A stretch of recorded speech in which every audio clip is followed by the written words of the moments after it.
Welcome, class of 2024, to this Summer 1 Freshman Orientation. You are all here today to hear about the struggles of integration into the student body, as well as to learn about the phenomenon Imposter Syndrome, which some of you will most likely experience during your time at the university. Seeing as how this is the orientation section of students of the Fulbright College of Arts and Sciences, I thought it extremely appropriate to use the example of medieval female mystic Margery Kempe in order to explain the occurrence, manifestation, and treatment of imposter syndrome, and how this syndrome directly affects the mental health of students today. The slide shown offers some background on the life of Margery Kempe. Though scholars have been quick to analyze Margery's behavior as hysteria, postpartum depression, or even Tourette's syndrome, I am postulating that the violence, anxiety, and discomfort that Margery experiences and opens her book up with reflect the mental affliction known as imposter syndrome. After having received her divine vision, Margery attempts to chase life with her husband, who agrees reluctantly with the condition that she pay all of his debts. Despite her vow of chastity, Margery experiences great discomfort at her lack of virginity. This is something that she ruminates on through a significant portion of the text. In chapter 22, Margery is in deep spiritual contemplation when she is struck by a fit of weeping. She calls out directly to Jesus and exclaims, "O Lord, virgins are now dancing merrily in heaven. Shall I not do so? Because I am not a virgin, lack of virginity is really a great sorrow to me." She then goes on to express her regret that she has not loved Jesus all of her life. In this example, we see Margery's equation of virginity with true faith. Because she is not a maiden, she feels less than, and this sorrow that she feels comes from the dissonance of wanting to belong to a group, the devout maidens, whilst knowing that nothing she can do will erase her lack.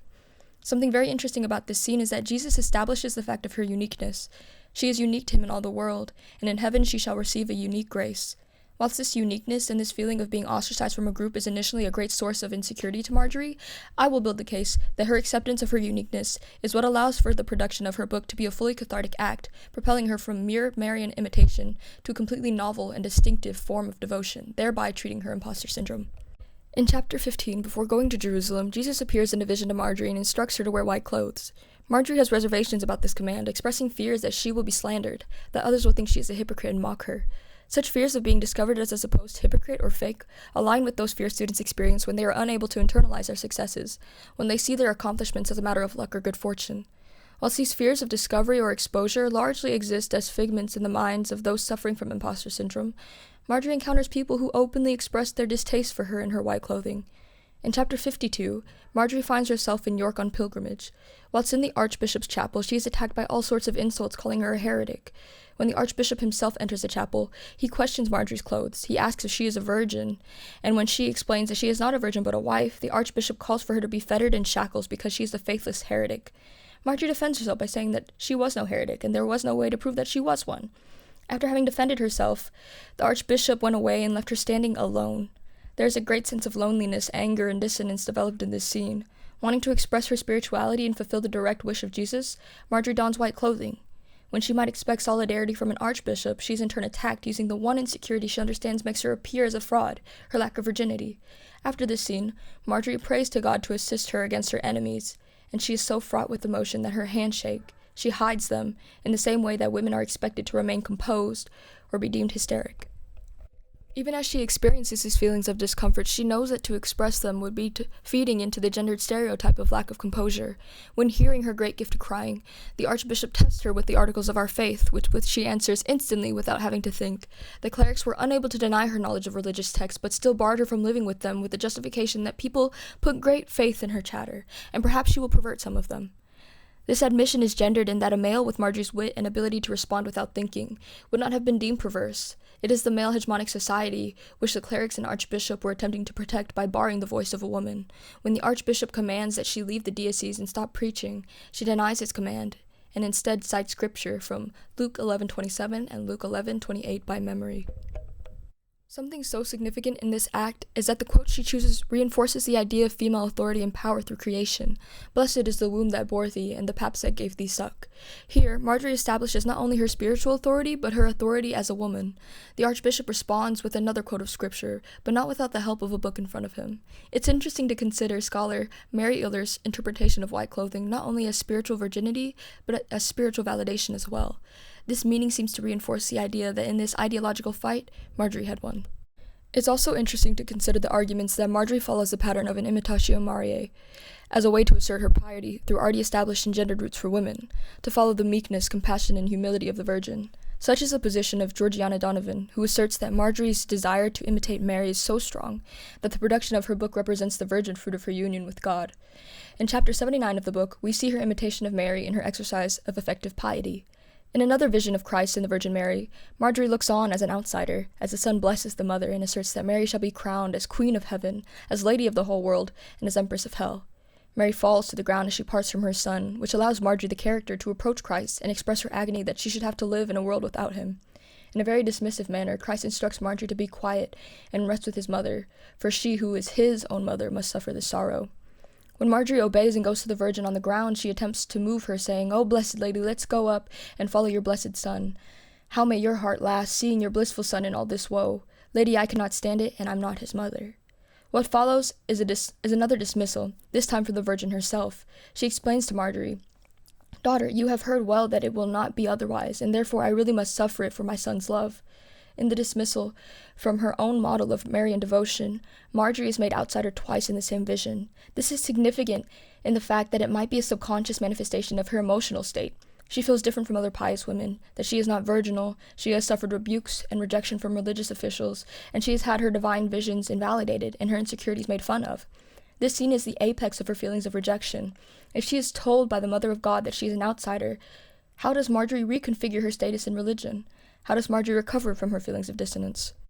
I theorize that the writing of her book is what allows for a cathartic release from feelings of otherness and inferiority. Scholar Juliet Vull establishes the cathartic practice of autobiographical writing and relates it to Margery's production of her book. Furthermore, the practice of creating and having control over a work that details your life story allows Margery a sense of accomplishment that is unlike any other mystic of her time. In order to analyze this sense of power gained from the authorship of her book, we would need to turn to chapter 18, when Margery meets with the anchoress, Julian of Norwich. Margery seeks out Dame Julian for advice on determining the validity of her visions. Margery regards Julian as an expert in such matters. Julian herself was victim to a near-fatal illness, recovered after a seeming fit of madness, and was able to receive divine visions. This madness seems to be reinvented as a divine insanity and a source of authority. Julian quotes the Holy Writ, reassuring Margery that her visions are genuine because the soul of a righteous man is the seat of God. Julian offers further advice to her contemporary by imploring Margery to place all of her trust in God and to fear not what the world says, because the more spite, shame, and rebuking that you have in the world, the more merit is yours in the sight of God.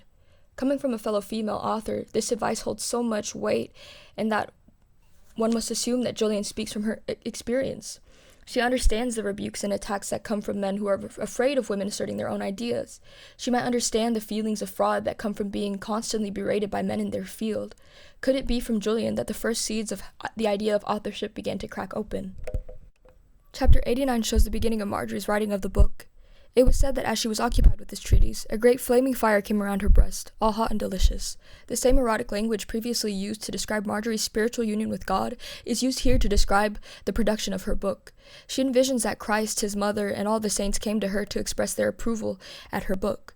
Later on in the chapter, Margery reflects upon the nature of visions, saying that they are sometimes hard to understand and can therefore be a source of confusion and discomfort. But once her visions were proved true, her dread and depression turned into great spiritual comfort and gladness. It's not a coincidence that Margery speaks on the evolution of her feelings of discomfort and dissonance in the chapter in which she details the beginning of her dictation.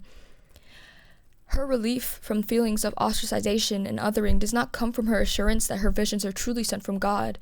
They come from the internalization of her uniqueness. They come from her understanding that she cannot truly fulfill a Marian imitation. She understands her difference from others as a uniqueness that will provide her a unique grace in heaven. She may not be a saint or a theologian, she may not be literate, and she may just be a mystic fated to suffer rebukes for spiritual reward, but above that, she is the author of the first autobiography in the English language. Through her book, Margery gives voice to a largely silent and unsung force, the voice of the middle-class, uneducated woman determined to be understood on her own terms. Scholar Cheryl Glenn further said no English writer had committed to writing such an intimate, revealing, and humane account of life and thoughts. Perhaps only a woman, untrained in and unconscious of the standard rhetorical and literary practices, would assert herself this way. In accordance with Glenn, scholar Roberta Boss acknowledges the book and the vividness with which it depicts her personality. It was this accomplishment, the cathartic nature of having a platform to dictate the events of one's life, that allowed Margery to move past her feelings of imposter syndrome. An estimated 70% of people suffer from imposter syndrome at some point in their lives, and according to the inaugural psychological study, women were affected uniquely by this syndrome. Aside from feelings of internalized fraud, those suffering from the disorder suffer from feelings of incompetence as well. According to a recent study on the disorder, minority students are particularly susceptible to this mindset because of the racial stereotypes they've had to deal with. This is all to say that the potential distress you might encounter as a student is not uncommon. In a society centered around comparisons that is only exacerbated by social media, we owe it to ourselves to stop deriving our value as determined by others. We owe it to ourselves to internalize our success as a product of our determination instead of external luck. Finally, we owe it to ourselves to be kind to ourselves, to embrace our individuality and our uniqueness in the world.